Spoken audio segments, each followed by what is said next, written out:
अगर आपके पास बहुत सारा पैसा आ जाए तो आप क्या क्या करोगे? इसी सवाल का जवाब हमें यह छोटी सी कहानी सिखाती है। तो चलिए, बिना आपका ज्यादा समय लिए इसे शुरू करते हैं। एक आश्रम में अपने गुरु के साथ एक शिष्य रहता था, लेकिन वह शिष्य बहुत आलसी था। वह आज का काम कल पर और कल का काम परसों पर टाल दिया करता था। एक दिन गुरुजी ने सोचा, इसे सिर्फ समझाने से बात नहीं बनेगी, कुछ ऐसा करना होगा जिससे इसे सीख मिले। गुरुजी ने एक योजना बनाई। उन्होंने शिष्य से कहा, यह एक काला पत्थर है। इसकी मदद से तुम जिस भी लोहे की चीज को घिसोगे वह सोने में बदल जाएगी। लेकिन ध्यान रखना, तुम्हारे पास आज सूर्यास्त तक का ही समय है। इतना कहकर गुरुजी वहां से चले गए। शिष्य बहुत खुश हुआ। वह सोचने लगा, अभी तो बहुत समय है, मैं आराम से खूब सारा सोना बना लूंगा। वह सोचता रहा, ख्वाब बुनता रहा, लेकिन काम शुरू करने की कोशिश नहीं की। सिर्फ सोचता रहा, करता कुछ नहीं।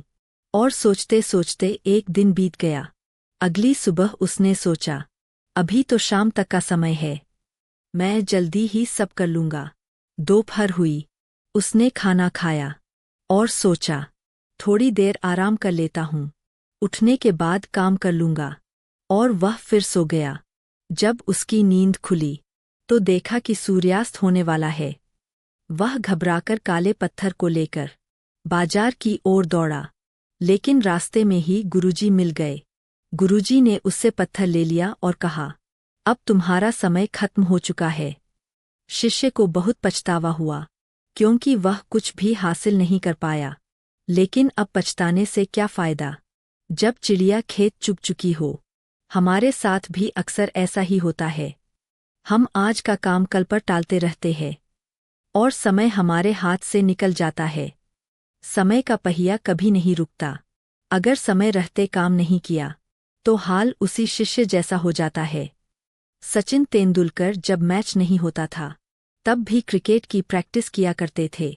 इसीलिए वह महान बने, क्योंकि जो करना है वह अभी करना है, बाद में सिर्फ पछतावा बचता है। आशा करता हूँ आप इस सीख को जरूर अपनाएंगे और जीवन में आगे बढ़ते रहेंगे। आपको यह कहानी कैसी लगी, कमेंट के माध्यम से जरूर बताइए। आपका कीमती समय देने के लिए दिल से धन्यवाद।